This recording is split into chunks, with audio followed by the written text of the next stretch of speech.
Very good afternoon and welcome to Lunchtime News on TV1. We're coming to you live and direct from the Newsfirst studios here in Colombo. Let's first start off with a look at the stories that made it to your headlines this afternoon.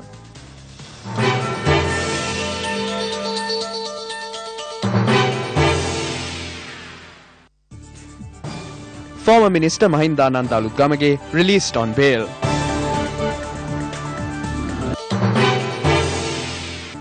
"51 dead in 583 accidents reported during the festive season." Thunder showers forecasted for many areas in the island. Canada pulls families of diplomats in Cuba amid unusual illnesses.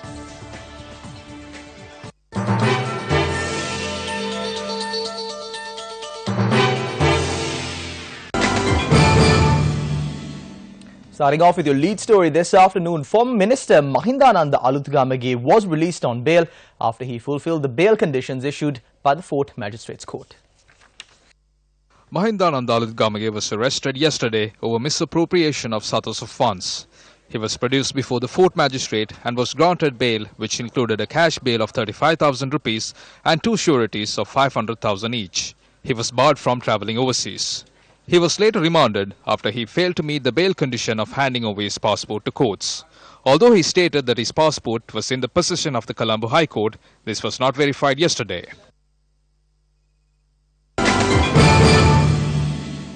President Maithripala Sirisena, who is on an official visit to the United Kingdom, is to meet British Prime Minister Theresa May today.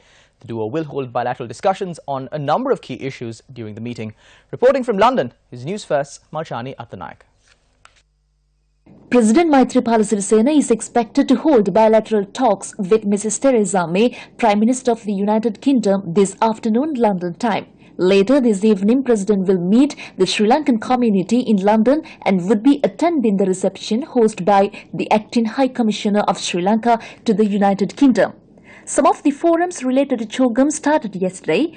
The 2018 Women's Forum reflected on some of the global challenges still faced by women. The Business Forum will be held tomorrow and President Maithripala Sirisena is to give the keynote speech at the forum. And the President will attend the Chogam on the 19th at 10 a.m. London time. Stay tuned with News First. We'll keep you updated. I'm Malshani Attanaika reporting for News First from London. Thank you, Malshani. Now, speaking to News First, Chairman of the Colombo Shipping Academy, Rohan Masakurala, spoke on the focus of the bilateral discussions between the two leaders.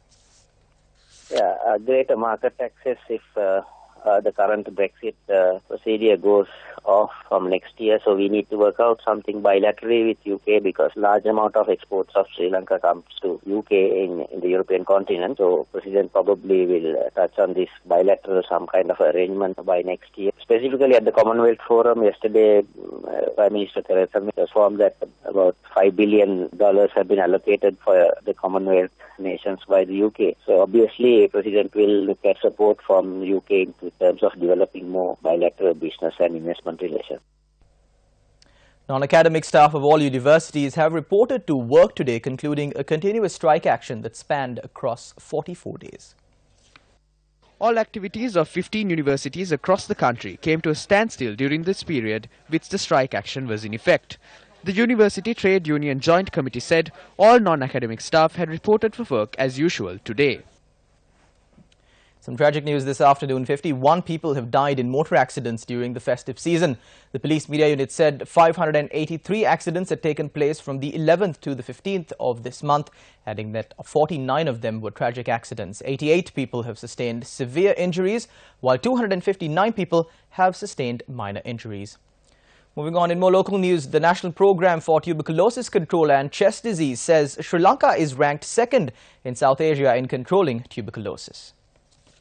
Dr. Lakmal Ratnayaka, the Colombo District Officer of the National Programme for Tuberculosis Control and Chest Diseases, said they plan to completely eradicate tuberculosis from the country by the year 2035. 8,511 patients were diagnosed with tuberculosis in 2017. Dr. Lakmal Ratnayaka said there has been a decrease in the number of cases of tuberculosis reported during the past few years. And look at your weather advisory for today. The Met Department predicts showers or thunder showers at several places in the western, Sabragamua, southern, central, northwestern and Uba provinces and in the Batiklo and Ampara districts after 2 p.m. Showers or thunder showers will occur at few places after 2 p.m. elsewhere. There may be temporary localized strong winds during thunder showers, and the general public is advised to take adequate precautions to minimize damages caused by lightning. In more news from weather, a large number of houses were damaged following strong winds that swept across Medigama early this morning. According to our correspondent, about 20 houses were damaged in Medigama, Vilwata, Ambepussa and Tavalampitiya. A number of buildings belonging to the Medigama Pradeshya Sabha were also damaged. Our correspondent added that officers of the Disaster Management Centre have arrived in the area to assess the damage. The supply of electricity in the area has been disrupted. The upcountry Helasiri Audu Festival, organised by Newsfirst, will be held at the Bellankadavala Sumana Vidyalaya tomorrow. Events including bicycle races and the Audu Kumaraya and Kumariya will be held tomorrow. A musical show featuring the popular Galaxies band will be held at the end of the Audu celebrations. So if you are in the area, please do stop by and join in the festivities. In more local news, the Department of Railways says the special train service which was introduced during the festive season for the benefit of passengers will cease its operations today. Vijay Samarasinghe, the additional general manager of Railways, said since the 7th to date, 24 special trains were in operation. These trains operated from Fort Railway Station to Mathara, Jaffna, Bandaravela and several other areas. The Railway Department also took measures to increase the number of compartments in the regular trains during this period. Regular train services were increased to 389 from 365 operations during this time. From tomorrow onwards, train services will operate according to the introduced timetables.